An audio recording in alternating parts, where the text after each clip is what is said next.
Evolución, realidad o creencia.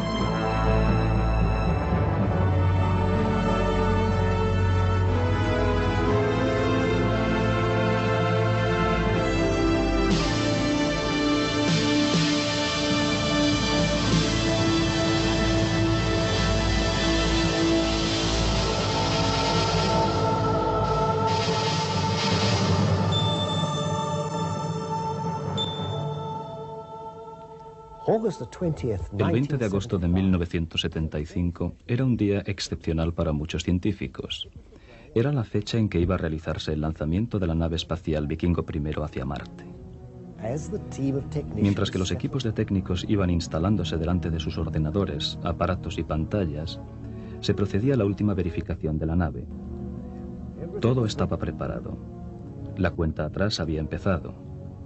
Era el comienzo de una aventura espacial de gran envergadura y de suma importancia, con la que quería demostrarse definitivamente que la vida podía desarrollarse a partir de una materia inanimada si se daban las condiciones favorables necesarias. La ley fundamental de la biología afirma que la vida solamente puede provenir de la vida. Sin embargo, cada cierto tiempo, algunos científicos aseguran que la vida podría surgir tal vez de la materia inanimada. En la Edad Media, por ejemplo, el mundo de la ciencia estaba convencido de que las larvas y las moscas procedían directamente de la basura y de los detritus. Esta creencia estaba tan arraigada que el célebre investigador Francisco Redi tuvo que demostrar en 1668, por medio de un simple experimento, que era cierto que las larvas y las moscas se reproducían en los detritus, pero no procedían de ellos. Para lo cual metió 3 trozos de carne en 3 frascos distintos. Tapó el primero con un trapo delgado, el segundo con una hoja de papel y el tercero lo dejó abierto. Las moscas se metieron enseguida en el frasco abierto y se posaron sobre la carne en descomposición. Otras moscas, como no podían meterse en el frasco tapado con el trapo, pero en cambio sí podían oler la carne, se posaron sobre el trapo. El papel que cubría el tercer frasco no solo les impedía entrar, sino también oler la carne, de forma que las moscas no se aproximaron a él. Al cabo de cierto tiempo aparecieron gusanos en la carne del frasco abierto, e igualmente en el trapo que tapaba el segundo frasco. Pero la carne en descomposición del tercer frasco no tenía ningún gusano. Era evidente que las moscas habían puesto los huevos en la carne del frasco abierto, pues allí habían surgido los gusanos. Las moscas no pudieron llegar a la carne del segundo frasco, tapado con un trapo, pero la pudieron oler. Por esto pusieron los huevos en el trapo. Y como el frasco tapado con papel no desprendía ningún olor a carne, no atrajo a las moscas y por consiguiente no hubo gusanos. Sin embargo, 2 siglos más tarde, todavía había científicos que creían en la generación espontánea, pero esta vez se trataba del mundo microscópico de las bacterias y de las algas. Parecía que no provenían de ningún sitio, y mucha gente creía que eran generadas por la materia en la que se encontraban. Louis Pasteur, uno de los científicos más insignes de todos los tiempos, no participaba de esta teoría. Estaba convencido de que la ley fundamental de la biología, solamente la vida puede generar la vida, se aplicaba de la misma manera a las bacterias que a las larvas o a las moscas, y también a todo el conjunto del mundo viviente. Para probarlo hizo un experimento delante de un público completamente incrédulo. Tomó un primer frasco, introdujo en él una especie de caldo, lo esterilizó y lo selló todo. No apareció ninguna bacteria en este ambiente vital. Tomó un segundo frasco, provisto de un cuello en forma de S.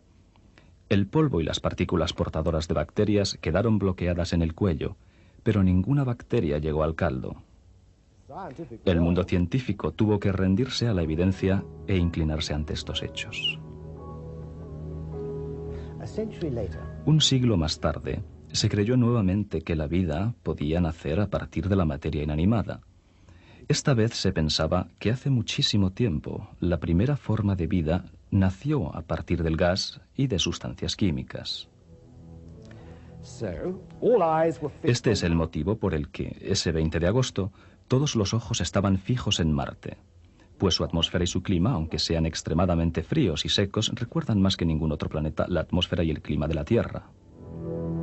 Se tenía el presentimiento de que Marte, una especie de laboratorio natural flotante en el espacio, podría proporcionarnos la respuesta a la cuestión de saber si la vida puede nacer de la materia inanimada. De forma que ya no se dudaría nunca más sobre esta cuestión si se descubrían vestigios de vida en otra parte. La nave espacial Vikingo transportaba a bordo uno de los milagros de la tecnología moderna. Un laboratorio científico en miniatura, en un cubo de 30 centímetros de lado, capaz de funcionar a la perfección en todos los experimentos espaciales, como si se tratase de experimentos llevados a cabo en la Tierra por cualquier universidad actual. Este aparato prodigioso se posó en la superficie de Marte y enseguida empezaron los experimentos.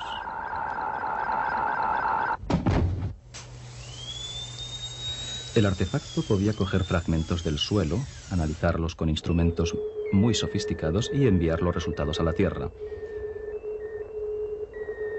Los científicos estaban seguros de que, aunque la vida ya no existiera hoy en Marte, habría existido anteriormente.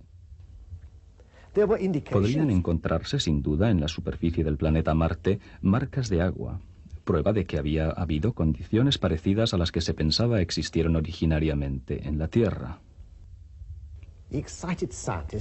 Los científicos estaban impacientes por estudiar los resultados que llegaban en grandes cantidades a la sala de control. Fue entonces cuando se produjo el shock moral inesperado.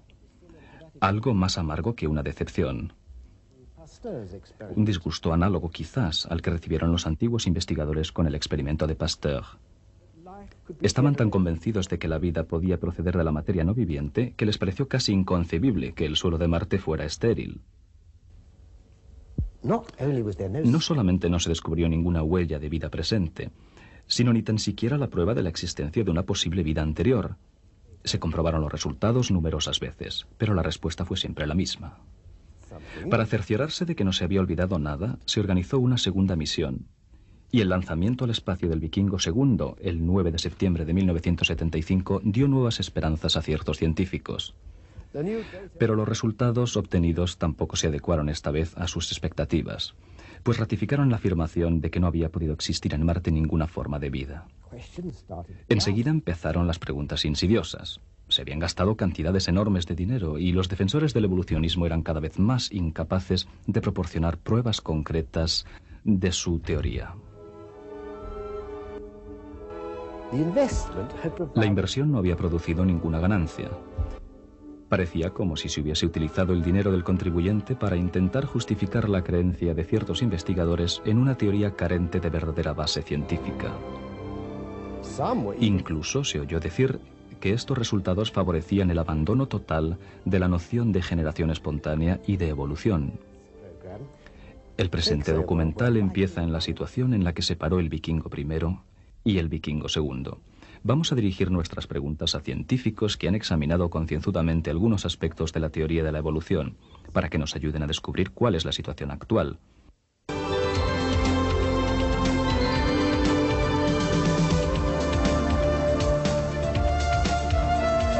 Mucha gente imagina que los fósiles de animales constituyen la prueba de que se ha producido una evolución en tiempos pasados. Para determinar si esto sucedió ciertamente, vamos a preguntar a la ciencia que trata de los fósiles, es decir, la paleontología. El profesor Roberto Fondi es especialista en paleontología e imparte clases en el Departamento de Ciencias de la Tierra en la Universidad de Siena, en Italia. Entre sus numerosas actividades, hay una que le hace ser consejero científico en la reconstrucción de animales prehistóricos. Tal vez ustedes se extrañen de oír que la hipótesis fundamental en la que se apoyaba el pensamiento evolucionista no está confirmada por la paleontología. ¿De qué trata esta hipótesis? En primer lugar, que las células vivas puedan proceder por generación espontánea de materia no viviente. Esto significaría que, como consecuencia de un encadenamiento de reacciones químicas en el seno de un hipotético magma primitivo, habría aparecido una célula viva. A continuación, que estas células se habrían reunido en grupos de colonias después de un largo periodo de tiempo para formar estructuras celulares complejas.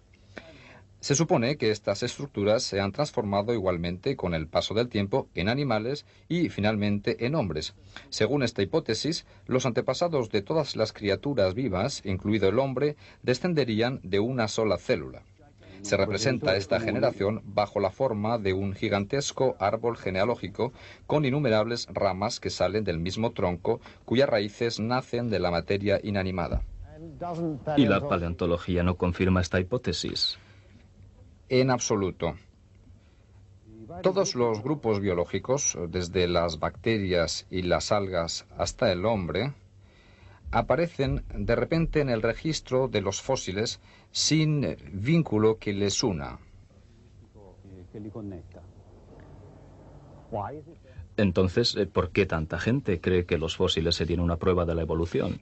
A los niños se les enseña y a los adultos se les presenta la evolución como un hecho probado y demostrado desde hace tanto tiempo que no vale la pena, o sería ridículo, discutir todavía sobre ella. En mis dos libros, Después de Darwin y La Revolución Organicista, doy los nombres de especialistas bien conocidos, tales como George Gaylor Simpson y Stephen Jay Gould, de la Universidad de Harvard, que creen ciertamente que la evolución es un hecho indudable. Existen igualmente otros científicos, conocidos también, que creen en la evolución, admitiendo no obstante que se carece de pruebas, como por ejemplo Émile Guillemot de la Universidad de Ginebra y G.A. Kirkuk de la Universidad de Southampton. ¿Dónde está la verdad entonces? Bien, existe un libro que cuenta la historia del pasado, las rocas y los restos fosilizados que se encuentran en ellas. A los paleontólogos les toca descifrar ese libro y darnos la respuesta. ¿Qué lee usted en ese libro, profesor?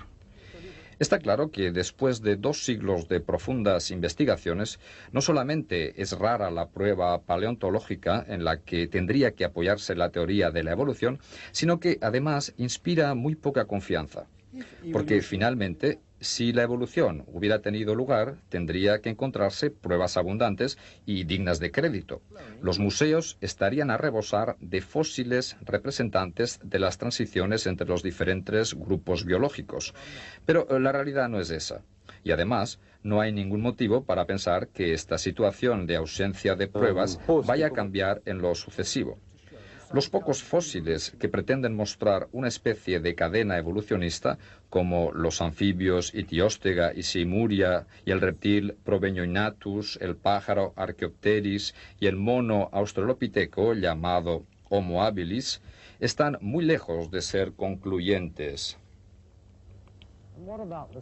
¿Y la pretendida evolución del hombre? La idea de una evolución gradual del hombre a partir de criaturas como los monos australopitecos no tiene ningún fundamento y tiene que ser rechazada absolutamente. El hombre no es el eslabón más reciente de la larga cadena de la evolución. El hombre representa un tipo de criatura que ha existido sin ningún cambio sustancial desde su primera aparición. La justificación de mi afirmación se encuentra explicada claramente en mis libros. Entonces, ¿cuál es su conclusión, profesor? Simplemente esta. Sería posible hacer mucho más progresos en biología y en otras disciplinas si se hiciera un esfuerzo por abandonar el callejón sin salida del mito evolucionista para volver a los métodos fecundos de la morfología de Aristóteles, de Linneo, de Cuvier, etc. Linneano, Cuvieriano e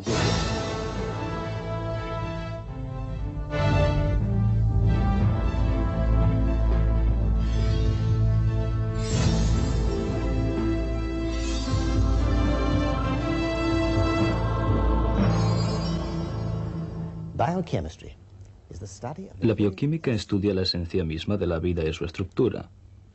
Penetra en el interior de la materia. en el núcleo de la célula viviente. Actualmente no hay nadie tan cualificado como el científico bioquímico para enseñarnos si una forma de organismo vivo podría transformarse en otra forma de vida. He aquí al profesor Sermonti, especialista de fama internacional en genética, biología molecular y bioquímica. Preguntémosle qué piensa de la evolución. Profesor, a la luz de la biología molecular moderna, ¿cómo concibe usted la teoría de la evolución? Los nuevos descubrimientos en biología molecular han modificado notablemente nuestras ideas referentes a varias cuestiones, principalmente a la teoría de la evolución. ¿Podría precisar de qué forma? Los resultados obtenidos en biología molecular y en genética han demostrado que lo que pretende el evolucionismo, es decir, que las mutaciones encuentran su fundamento en la selección natural, es simplemente falsa. Lo único que hace la selección natural es eliminar las novedades derivadas de las mutaciones. La selección natural produce un efecto estabilizador en la vida. Natural selection has a stabilizing effect on life. No obstante, los fósiles muestran que los animales y las plantas eran diferentes en tiempos pasados, por lo tanto han tenido que cambiar. No es verdad. Es un error creer que si en otros tiempos los seres vivos eran diferentes a los de hoy, estos últimos serían una derivación de los que han desaparecido.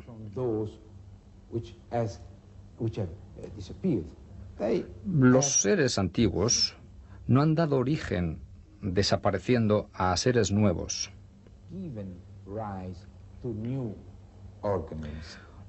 Todos los especialistas en biología están de acuerdo en este punto. Nadie sostiene que los mamíferos se derivan de los dinosaurios. Además, esto es imposible. Es una concepción totalmente falsa. El hecho de observar la existencia en el pasado de seres vivos diferentes no significa de ninguna forma que nosotros descendamos de ellos. La teoría de la evolución pretende que ciertos organismos todavía más primitivos que las bacterias hayan evolucionado durante un lapso de tiempo considerable hasta llegar al hombre. ¿Qué piensa usted de esta teoría, profesor? Es una teoría ridícula e imposible. No hay nada que pueda permitir a un organismo transformarse en hombre. Pero más importante todavía es que lo que aparece como un organismo simple es, de hecho, una realidad biológica muy compleja. Incluso las bacterias poseen una estructura genética y bioquímica tan compleja que no pueden proceder de formas simples.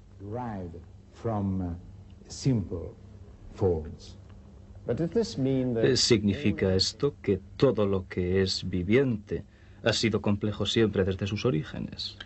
Exactamente. Es lo que nos enseña precisamente la biología molecular y la genética. La complejidad existe desde los orígenes. Por ejemplo, el estudio que hemos empezado del núcleo de la célula muestra que el sistema responsable de la producción de las enzimas, sin las que la síntesis de proteínas no puede producirse, es idéntico desde la bacteria hasta el hombre. De la misma manera que los mismos tipos principales de criaturas y de plantas existen hoy y antiguamente. Así, está claro que el mismo mecanismo complejo de la vida ha existido desde el inicio.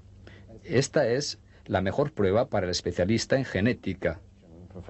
Una última pregunta, profesor. ¿Cuándo hizo su aparición el hombre? El hombre, no hay ninguna prueba de que el hombre proceda de otro animal anterior.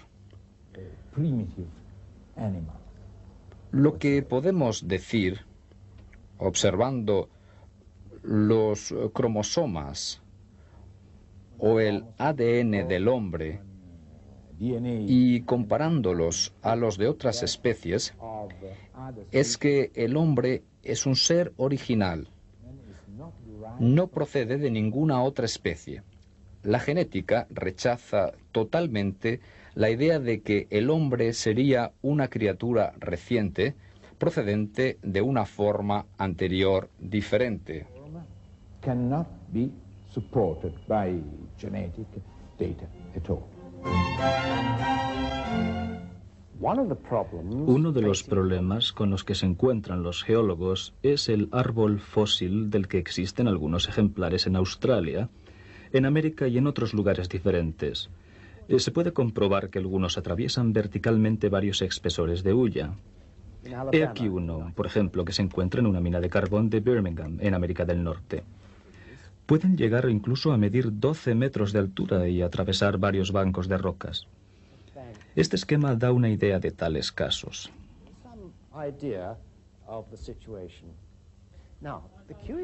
Lo verdaderamente curioso es que dicen que uno solo de estos bancos habría podido tardar millones de años en formarse. Si fuera cierta esta afirmación, habrían pasado millones de años antes de que el árbol estuviera enterrado. Pero esto no es posible, ya que el árbol se habría podrido y se habría descompuesto mucho antes de estar enterrado completamente. ¿Cómo explicar estos fósiles? Un especialista se ha decidido a investigar todo lo referente a este caso, y el episodio que vamos a ver nos dará una idea de las implicaciones sorprendentes de sus conclusiones. Para poder seguir la explicación, hay que entender la diferencia entre una capa y un banco. Aquí estamos viendo bancos de color anaranjado, amarillo y azul.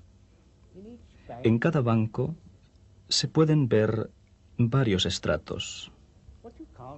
No obstante, lo que no podemos ver son las capas de sedimentos. Y no pueden verse porque cuando llega cada capa de sedimentos, ésta se divide en bancos, como los que estamos viendo. Si pudiéramos ver las capas, se parecerían más o menos a esto. Al final del documental, llegaremos a entender por qué es esencial diferenciar los bancos de las capas. No solamente tendremos la solución al problema del árbol fósil, sino que esto nos explicará también por qué la teoría de la evolución carece de rigor científico.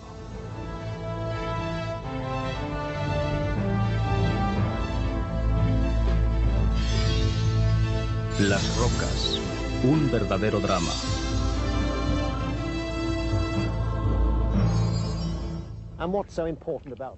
¿Cuál es la verdadera importancia de estas rocas?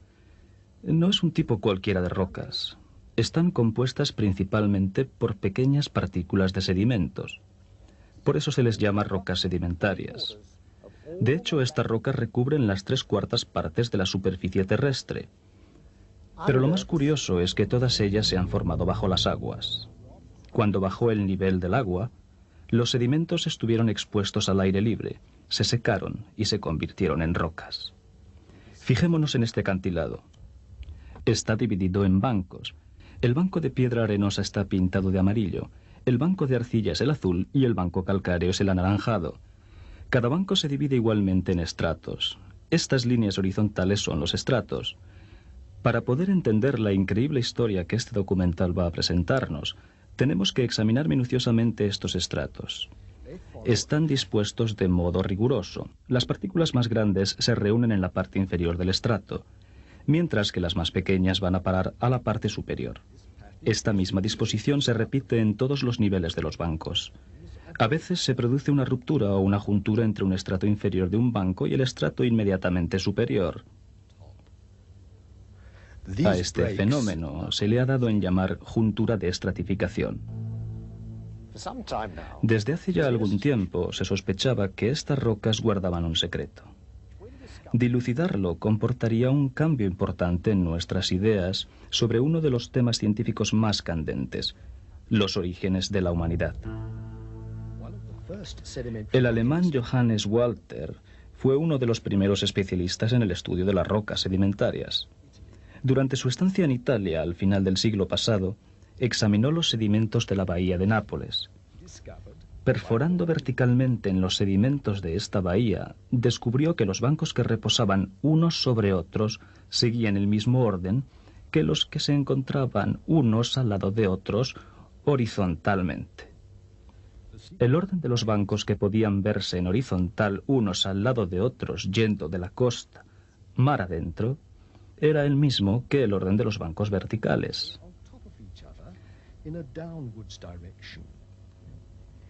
Entonces se dio cuenta de que era un error afirmar que el banco del fondo era obligatoriamente más viejo que el de arriba. Por lo tanto, estaba claro que todos los bancos, los de arriba, así como los del medio y los de abajo, estaban formándose todavía. Se formaban lateralmente, de manera que una parte del banco superior tenía la misma edad que una parte del banco inferior. Walter no tardó mucho en comprender cuál era la causa de esta formación lateral de los bancos. Las partículas de sedimentos que se vierten en los mares, conducidas por las corrientes de agua, las inundaciones o el viento, se separan entre ellas según su forma. Las más grandes, las que están de amarillo, se quedan cerca de la costa. Las que pesan menos, las pintadas de azul, son arrastradas un poco más lejos. Y las partículas más ligeras, las anaranjadas, son transportadas todavía a más distancia de la costa por el efecto combinado de las olas y de las corrientes. Podemos ver que las capas de sedimentos se colocan unos al lado de otras. Las partículas de sedimentos en las capas se separan o se juntan, de acuerdo a su forma más o menos grande. En los bancos de tipos variados de sedimentos, este podría ser un banco de cantos rodados, este otro de piedra arenosa, este de arcilla. De este modo, los bancos se forman lateralmente. Esta franja de banco, el más cercano a la costa, es más antiguo que esta porción del mismo banco más alejada de la costa. Esta parte del banco del fondo es de la misma época que esta parte del banco superior. Los otros especialistas en rocas sedimentarias reaccionaron afirmando que el descubrimiento de Johannes Walter explicaba únicamente la formación de las rocas costeras, pero según ellos los sedimentos de las profundidades marinas se habían colocado unos sobre otros. Por consiguiente, la capa superior era forzosamente más reciente que la inferior.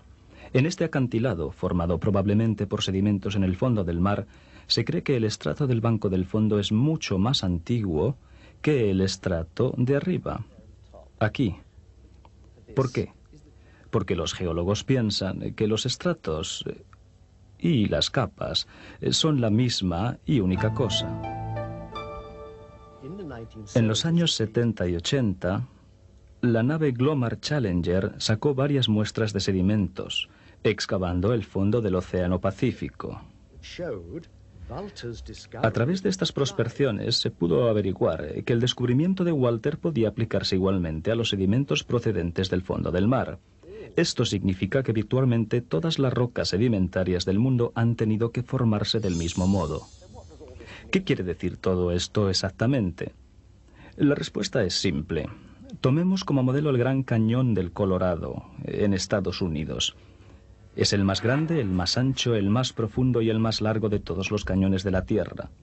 De arriba a abajo de sus paredes se ven bancos de sedimentos, unos superpuestos a los otros. Se afirmaba que cada banco indicaba una época geológica. Pero hoy sabemos, gracias a Johannes Walter y a las prospecciones de la nave Glomar Challenger, que partes de cada banco pueden tener edades bien diferentes. Sin embargo, existen todavía los que presentan una fuerte resistencia a la aceptación de este descubrimiento. Dos acontecimientos recientes pueden erradicar todas estas dudas. En 1980 entró en erupción el monte Santa Elena, un volcán de Estados Unidos. Arrasó un bosque inmenso cercano y produjo olas enormes en un lago próximo, el lago Espíritu. En unas pocas horas se depositaron 200 metros de sedimentos que, una vez secos, dieron origen a rocas con estratos. La explosión abrió a través de las rocas cercanas un cañón de más de 30 metros de profundidad y de 60 metros de anchura. Cuando se creía que eran necesarios millones de años para que se formaran cañones y estratos en las rocas, se vio cómo estas dos formaciones geológicas nacieron en algunas horas. El segundo acontecimiento tuvo lugar en un laboratorio. Un especialista francés en sedimentos, Guy Berthold, descubrió dos hechos de suma importancia. El primero es este: la arena que se desliza de forma continua, lo mismo sea en la tierra, en el aire o en el agua, se separa alternativamente en depósitos de partículas pequeñas o grandes que se parecen a capas, pero que no lo son. Un segundo hecho se produjo durante las experiencias que Guy Berthold dirigió en la Universidad de Colorado. Observando el depósito de sedimentos arrastrados por una corriente de agua que se mueve en un tubo de paredes transparentes, comprobó que cuando la velocidad del agua disminuía, las partículas sedimentarias grandes se depositaban solas, mientras que cuando aumentaba la velocidad del agua, se formaban microestratos. De esta forma, la clasificación granular repetitiva que caracteriza a los estratos no es obligatoriamente el efecto de capas sucesivas, como lo creían los geólogos, sino que puede ser efectivamente el efecto de las variaciones de velocidad de la corriente que arrastra los sedimentos. Otro descubrimiento interesante es el siguiente. Las junturas o las rupturas entre los estratos resultan de la desecación de los sedimentos. Se creía que las rupturas se debían a la interrupción de la llegada de los sedimentos. Se creía, igualmente, que la superficie del último estrato depositado se había endurecido y que años más tarde habían empezado a verterse nuevos sedimentos hasta formar un nuevo estrato por encima del antiguo. Hay que abandonar esta explicación a causa de estos dos nuevos descubrimientos. En primer lugar, como lo han mostrado las prospecciones de la nave Glomar Challenger, los sedimentos del fondo del mar no se endurecen nunca, excepto a partir de los 300 metros de espesor de los depósitos. Hay que hacer excepción de los cherts, que pueden empezar a endurecerse a partir de los 100 metros. El otro descubrimiento hecho en el laboratorio muestra que cuando baja el nivel del mar y los sedimentos húmedos se exponen al aire, sobrevienen rupturas entre ciertos estratos, según el mecanismo de desecación. De forma que estas junturas o estas rupturas no dependen del tiempo. Estos experimentos han sido controlados en laboratorio por un equipo de especialistas durante muchos meses y en condiciones rigurosas. Todo ha sido filmado y visto libremente. Estos experimentos confirman un hecho de vital importancia para la historia de la sedimentología. Los estratos no dan ninguna indicación de antigüedad. Guy Berthold ha mostrado que los estratos que podemos ver en estos bancos dependen de la velocidad de la corriente. No se superponen unos sobre otros con el discurrir del tiempo. Se forman lateralmente de la misma manera que los bancos. ¿Por qué todo esto es tan importante? Simplemente porque desde hace un siglo se han utilizado los estratos para adjudicar una edad a las rocas sedimentarias y a los fósiles que se encuentran en ellas. Ahora bien, por primera vez se ha explicado el mecanismo de la formación de los estratos. Es evidente que ya no podemos utilizar los estratos para calcular la antigüedad de los fósiles o de las rocas. Ciertos fósiles de los estratos inferiores podrían ser perfectamente más recientes que los de los estratos superiores. Aquí tenemos algunos seres marinos que viven a niveles ecológicos diferentes. Una gran cantidad de sedimentos se vierten en el agua y todos se cubren. Con ausencia de aire pueden convertirse finalmente en fósiles. Naturalmente, los animales enterrados en el estrato superior y los del estrato inferior tienen la misma antigüedad, y ya que se encuentran en la misma capa de sedimentos. A continuación llega otra capa espesa de sedimentos y otros seres marinos quedan atrapados. Pero lo más importante es comprender que los de arriba de la capa precedente han sido enterrados antes que los de abajo de la última capa. De forma que este fósil de arriba es más antiguo que el de abajo. He aquí el director del programa de investigación. Él mismo va a explicarnos esta cuestión. La teoría de la evolución se funda en la creencia de que una sucesión de especies fósiles, con el discurrir de largos períodos geológicos, prueba que ha habido un proceso evolutivo entre las especies. Como acabamos de verlo en los experimentos hechos en laboratorio, las capas formadas por la llegada de sedimentos han sido asimiladas erróneamente a estratos.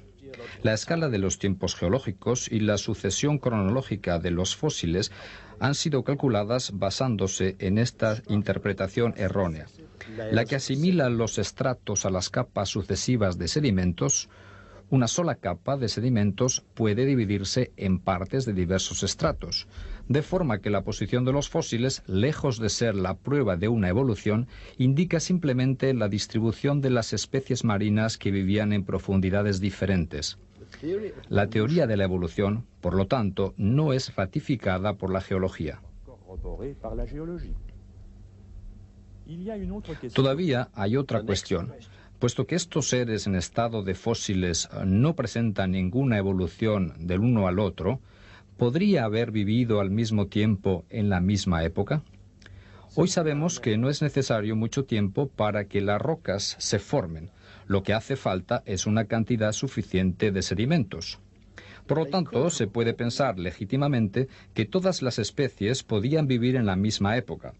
Lo que vemos es, entonces, un cementerio inmenso en la superficie de la Tierra donde reposan millones y millones de fósiles que muy bien habrían podido ser víctimas de una catástrofe. El hecho de que sus restos hayan sido conservados en grandes cantidades de rocas sedimentarias, formadas ellas mismas por la acción del agua, es una clara indicación de que esta catástrofe podría haber sido una inundación a escala de todo el globo.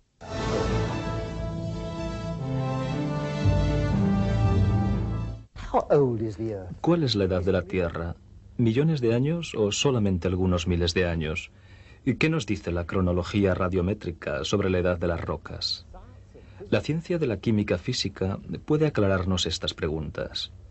El profesor Boudreau, profesor de química inorgánica y de física en la Universidad de Nueva Orleans, en Luisiana, ha profundizado este tema y puede resolver algunas dudas.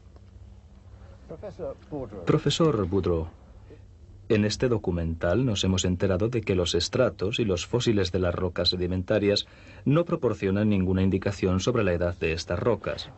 ¿Existen otros fenómenos tales como la cronología del carbono 14 que puedan precisar la edad de los fósiles y de las rocas? En primer lugar, hay que tener las ideas claras en cuanto al carbono 14, que es una forma radiactiva inestable del elemento carbono que se encuentra en toda materia viva. Un organismo vivo absorbe y expulsa carbono durante su vida, y una pequeña parte es carbono 14. Cuando este organismo muere, el carbono 14 presente permanece tal y como es en el momento de la muerte. Esta cantidad se puede detectar radioactivamente. Un pedazo de madera, por ejemplo, o un hueso contiene una cantidad pequeña de carbono 14. La cantidad de carbono 14 disminuye desde la muerte del árbol o del animal al que pertenecía la madera o el hueso. Son necesarios miles de años para que la mitad de la cantidad presente en el momento de la muerte de un ser vivo se desintegre en su isótopo estable. Por lo tanto, midiendo la cantidad desintegrada, se obtiene una indicación sobre la época en la que vivía este organismo. Como las rocas no han tenido nunca vida, no contienen carbono 14. Los fósiles tampoco admiten esta adjudicación de una fecha por el método carbono 14, pues su materia viva original se ha convertido en piedra. Esto significa que no se puede determinar una edad precisa para los fósiles sirviéndose de radioisótopos. No se puede fiar completamente del carbono 14. Como ya se sabe, casi todos los fósiles se encuentran en las rocas sedimentarias. Este tipo de roca contiene raramente elementos radioactivos, de forma que hay que determinar su edad según los estratos en los que se encuentran.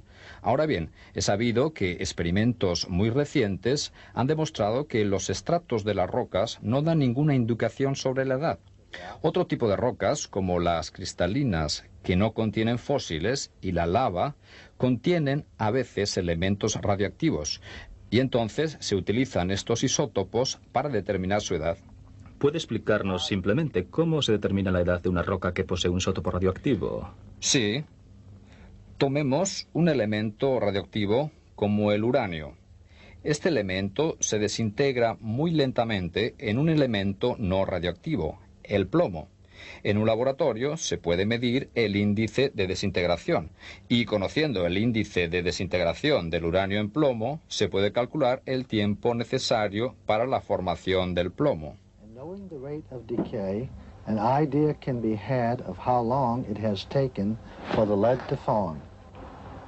Entonces, si la mitad del uranio se ha desintegrado en plomo, conociendo el tiempo necesario para que el uranio se transforme en plomo, ¿se puede determinar la edad de la roca?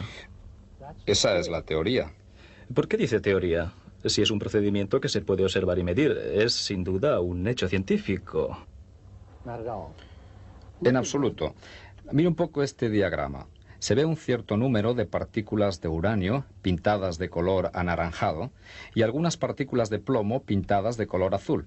Aquí tenemos que jugar con tres hipótesis principales. La primera, que todas las partículas de plomo eran en su origen partículas de uranio, pero no hay ningún motivo para creer que no había algunas partículas de plomo en la roca en su formación, ya que en las rocas existe mucho plomo natural que no procede del uranio. Sí. Tomemos el caso extremo inverso. Si en su origen esta roca contenía uranio radioactivo y no contenía plomo, el plomo que aparecería por desintegración del uranio permitiría un cálculo bastante exacto de la edad de la roca. Pero hay que admitir que un caso más verosímil, es decir, que había un poco de plomo cuando se produjo la formación de la roca, de forma que su edad sería menor que la que resulta. Existe también el problema de fugas debidas a la solubilidad. ¿Eso puede suceder? Claro. Las sales de uranio y de otros elementos radioactivos son capaces de disolverse en el agua, abandonando por esto su rango. Por lo tanto, si una roca ha estado sumergida durante algún tiempo, por ejemplo, en un período de inundaciones, una parte del uranio puede haberse desprendido, de forma que la edad atribuida a cada roca con este cálculo sería más elevada que en la realidad. ¿Pueden existir otros elementos radioactivos más dignos de confianza o más fiables que el uranio?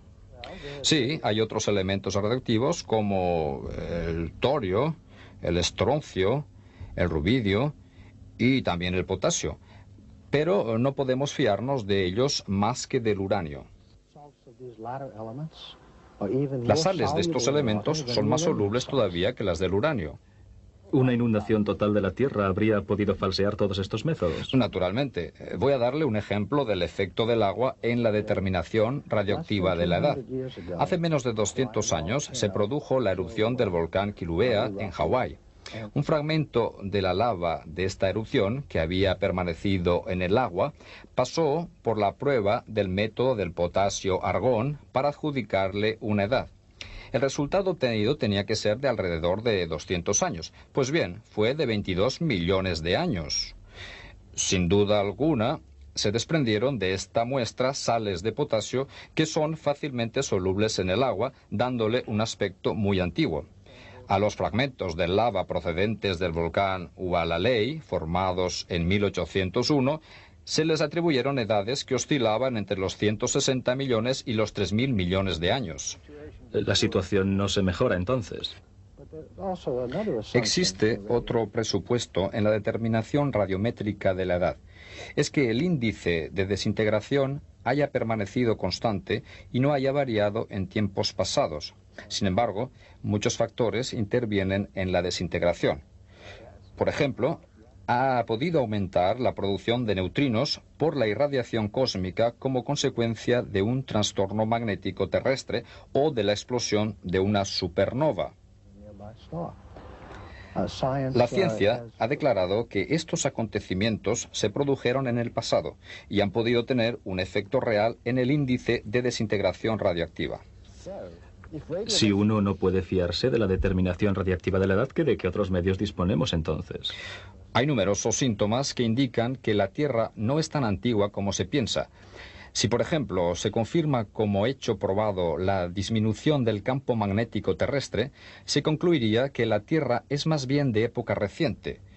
Una última pregunta, profesor Boudreau. ¿En qué momento más o menos se habría producido el Big Bang según su opinión? La hipótesis del Big Bang nació para sostener la teoría de la evolución. Sin teoría de la evolución no hay Big Bang, naturalmente.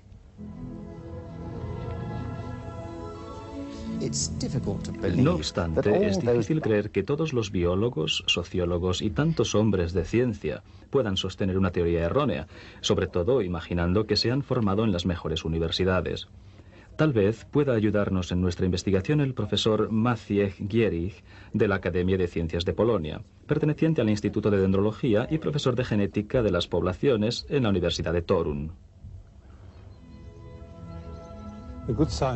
El verdadero científico saca sus conclusiones de la observación y de los datos empíricos.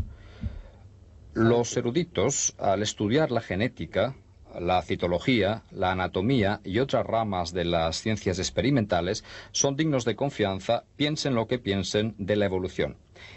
Es el modo de trabajar de la ciencia, pero tenemos que mostrarnos desconfiados cuando alguien se proclama especialista en evolución. ¿Por qué dice usted eso? Porque la evolución no es una ciencia, sino una filosofía. Los científicos normalmente confían unos en otros. De esta forma aceptan frecuentemente lo que declaran los evolucionistas, es decir, que la evolución es una ciencia, pero no es cierto. Afirmar que la teoría de la evolución sea una ciencia es solamente una opinión de ciertos teóricos de la biología o de filósofos. ¿Existe alguna prueba científica que corrobore la teoría de la evolución? Lo que pretende ser una prueba de la evolución es el hecho indudable de que todo organismo tiene antepasados, por lo menos un antepasado. Cuando se aplica esta verdad a la época en la que no existían ni hormigas, ni ranas, ni hombres, se llega al postulado no científico de que la primera hormiga procedería de una no hormiga, la primera rana de una no rana, y el primer hombre de un no hombre, y así sucesivamente. ¿Por qué dice usted que esto no es científico? Porque los datos que poseemos no lo aprueban. La ciencia genética establece claramente que este tipo de cambio no es posible. Los evolucionistas son todavía más tajantes. Afirman que hay seres vivos que proceden de materia no viviente. Pero aunque no existe ninguna observación donde apoyarse lo que declaran los evolucionistas, ¿cómo pueden estos convencer a tantos científicos de que la evolución sería un hecho científico? Su argumento principal es que en las células de la reproducción pueden producirse mutaciones positivas o benéficas que se conservan a continuación por selección natural. Los evolucionistas sostienen que estas mutaciones se reagrupan y llevan a una especie a transformarse gradualmente en otra especie.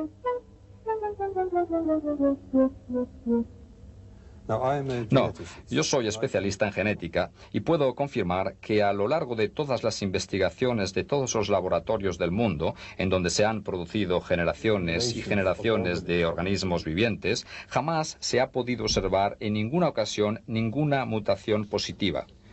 Y en el sector más estudiado de todos, es decir, en lo referente a la población humana, todas las mutaciones conocidas son o neutras o negativas. Nunca han desembocado en una mejora. Además, la naturaleza está programada para impedir la alteración de los genes y para corregir los errores que podrían producirse en ellas. Pero si las mutaciones no son la base de los cambios, ¿cuál es la causa de las diferentes variedades de animales y de los diferentes tipos de hombres? Las variedades se derivan de las combinaciones, de la mezcla de los genes durante la reproducción sexual.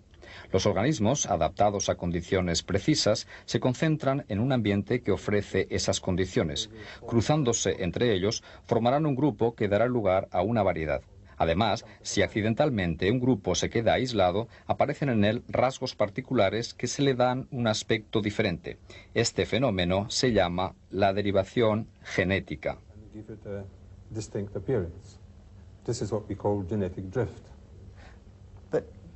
Pero estas variedades ¿no representan una cierta forma de evolución? Mucha gente sostiene que a través de este proceso van a aparecer nuevos tipos biológicos, pero no es cierto.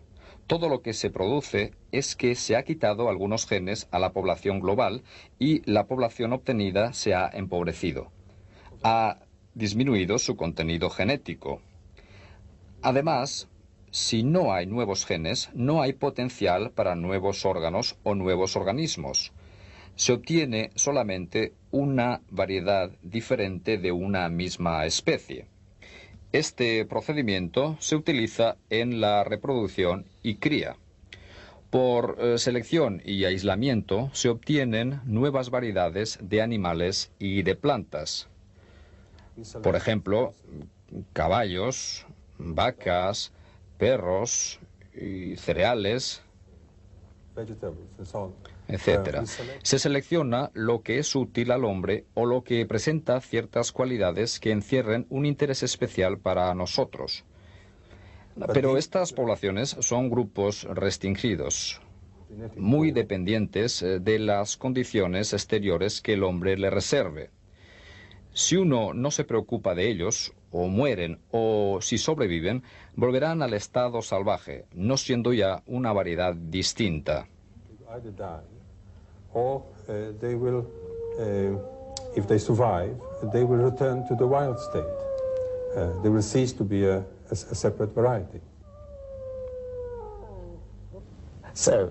Entonces, si las formas de vida son más resistentes en su estado natural, ¿un cambio que se produjera en la naturaleza tendría probabilidades de durar?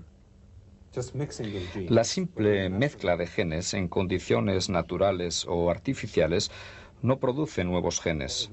Para que haya una evolución, se necesitarían nuevos genes cargados de información genética.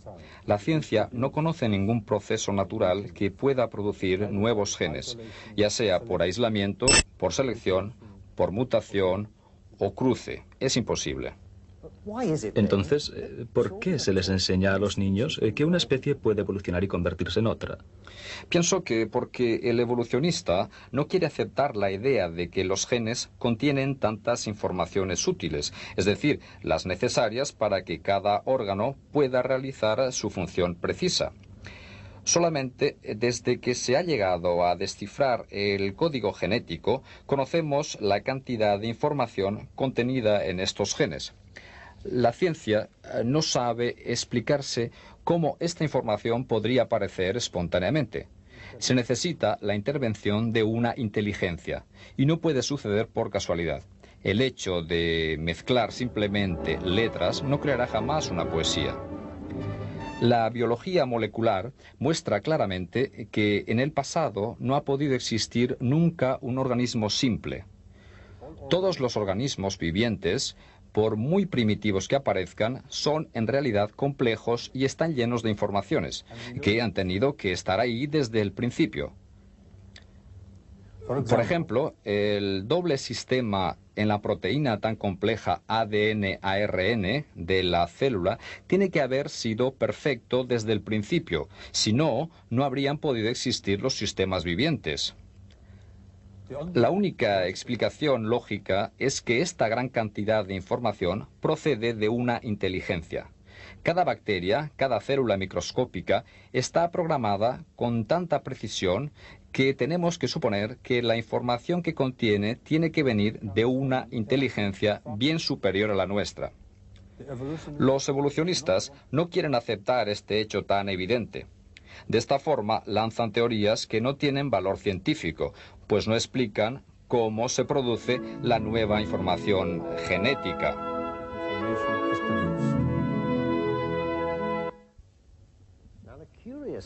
Es interesante comprobar que los libros de texto y los de historia natural en particular siguen afirmando que los científicos aceptan la evolución como un hecho establecido. El programa que acabamos de ver presenta a especialistas y expertos que se oponen totalmente a esta idea e incluso niegan que la evolución sea una hipótesis científica. La idea de una evolución gradual de los hombres a partir de criaturas tales como los monos australopitecos no tiene ningún fundamento y tiene que ser rechazada. La dificultad se encuentra al principio.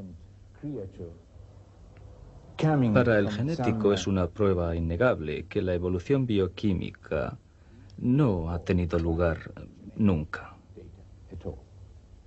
Por lo tanto, la teoría de la evolución no tiene ningún fundamento en la geología. Numerosas investigaciones muestran que la Tierra es de creación relativamente reciente. La evolución no es una ciencia, sino una filosofía. Un buen número de científicos llega a la misma conclusión. Declaran que si se sigue creyendo en la teoría de la evolución, a pesar de todas las evidencias contrarias, se debe a una razón filosófica y no científica. El nuevo descubrimiento que muestra que los estratos en las rocas se forman lateralmente es de una importancia capital. Ya no se pueden ordenar las especies fósiles en grados evolutivos. Esto explica el hecho de que nunca se hayan descubierto los lazos de unión entre los diferentes tipos de animales o de plantas.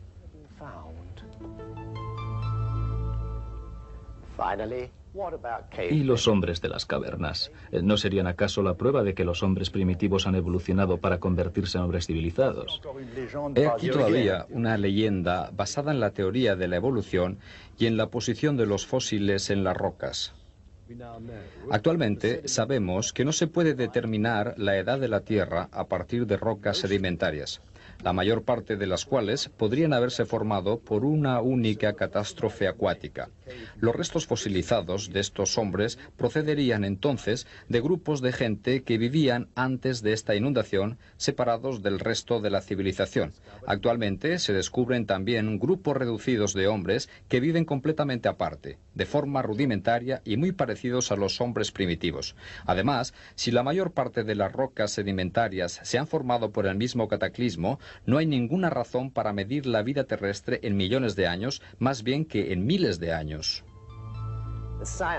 Las personalidades que hemos presentado en este documental son solamente algunos de los miles de científicos que han llegado a la misma conclusión. La teoría de la evolución no es más que un cuento de hadas para adultos.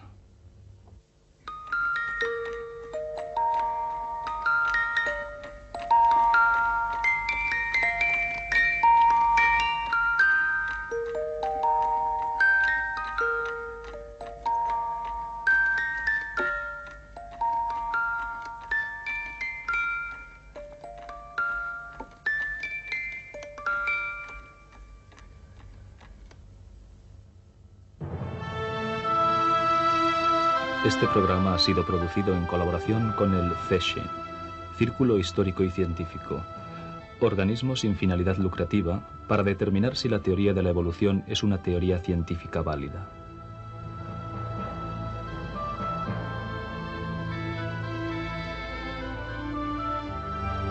Se puede concluir que la teoría de la evolución no se apoya en la ciencia.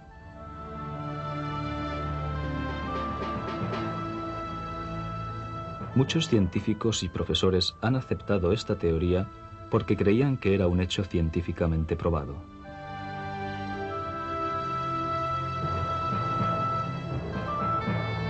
Los especialistas que la han estudiado han descubierto que la teoría de la evolución es una creencia, no una ciencia.